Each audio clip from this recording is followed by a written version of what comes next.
In the heart of Coronation Street, a storm is brewing that will have devastating consequences for Max Turner, Patty Bever, and Lauren Bolton, Kate Fitton, as baby Frankie is thrust into the hands of danger. In upcoming scenes, the young couple's lives are turned upside down when Frankie is abducted, leaving them terrified and vulnerable. Max's day begins innocently enough as he takes Frankie out for a walk. However, what should be a peaceful outing quickly spirals into a nightmare. Max crosses paths with Dee Dee Bailey, Chanique Sterling Brown, who is ushering a couple out of the local cafe. Unbeknownst to Max, the couple are none other than Gus and Anthea, the parents of Joel Deering, Callum Lill, whose recent actions have already rocked the street. When Max introduces them to baby Frankie, he is immediately thrown into a state of discomfort when Dee Dee reveals that Gus and Anthea are Joel's parents. This revelation strikes a nerve, especially with Lauren, who harbors deep resentment toward them. Actress Kate Fitton, who portrays Lauren, explains the complexity of her character's emotions. "I don't think anyone is born evil or a killer, so I think Lauren blames his parents," she says. To Gus and Anthea, Joel is that little boy who can do no wrong in their eyes, and that really frustrates Lauren because they can't see the monster they have created. For Lauren, her animosity towards Gus and Anthea runs deeper than just Joel's actions. As Fitton further explains, whenever Lauren looks at Gus, all she can see is Joel, and it's really triggering for her. She's haunted by the similarities between them. Gus, with his high-powered legal background, holds an air of superiority, and Lauren sees echoes of Joel's behavior in him. This unspoken tension comes to a head when Lauren realizes just how much power the Deerings still wield in her life. Both Gus and Anthea are a massive threat to Lauren because now that Joel isn't around, they will do anything in their power to bring Lauren down. The next day, Max invites Gus and Anthea to his home, intending to let them spend time with their grandson. Max leaves them alone with Frankie, trusting that they will be responsible in his absence.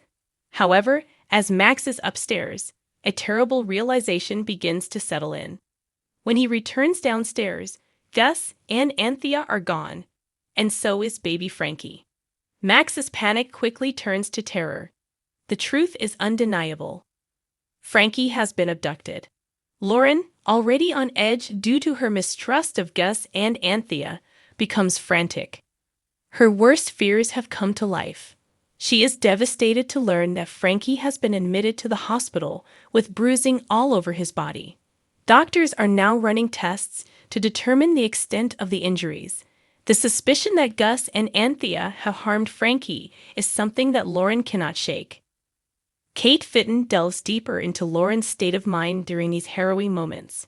Instantly, Lauren thinks Gus and Anthea have done something to set her up. Fitton reveals. She can't even think rationally because she just thinks something sinister has happened. Lauren is in complete panic mode, and she fears that she will lose Frankie forever. Max, too, is racked with guilt. He never imagined that letting Gus and Anthea spend time with Frankie would lead to such a terrifying outcome. However, Lauren's fury knows no bounds, and she directs much of her anger at Max.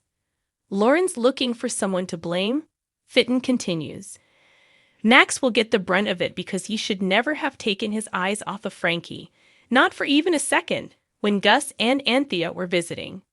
As the police begin their investigation, suspicion falls on Gus and Anthea. The couple's high-powered connections and their seemingly calm demeanor only fuel the concern that they may have orchestrated this entire ordeal to harm Lauren and take her child. What they fail to understand, however, is the strength of a mother's love. Lauren's protective instincts will kick into overdrive as she battles not just to save her son, but also to protect herself from the dark legacy of Joel's family. The situation becomes even more tense when Lauren begins to question whether her instincts are clouded by fear and grief. Is she letting her anger toward Joel's parents cloud her judgment, or is there something more sinister at play? With Max's support, Lauren tries to stay composed as the police try to piece together what happened during those crucial hours when Frankie was taken. The tests on Frankie reveal disturbing signs of abuse, but nothing that definitively links Gus and Anthea to the crime. The clock is ticking as Max and Lauren are pushed to their limits. Lauren, in a desperate bid to protect her son, is forced to confront her worst nightmare. The very people she blames for Joel's actions may have hurt her own child. The emotional toll is immense as Lauren battles her own insecurities and fears.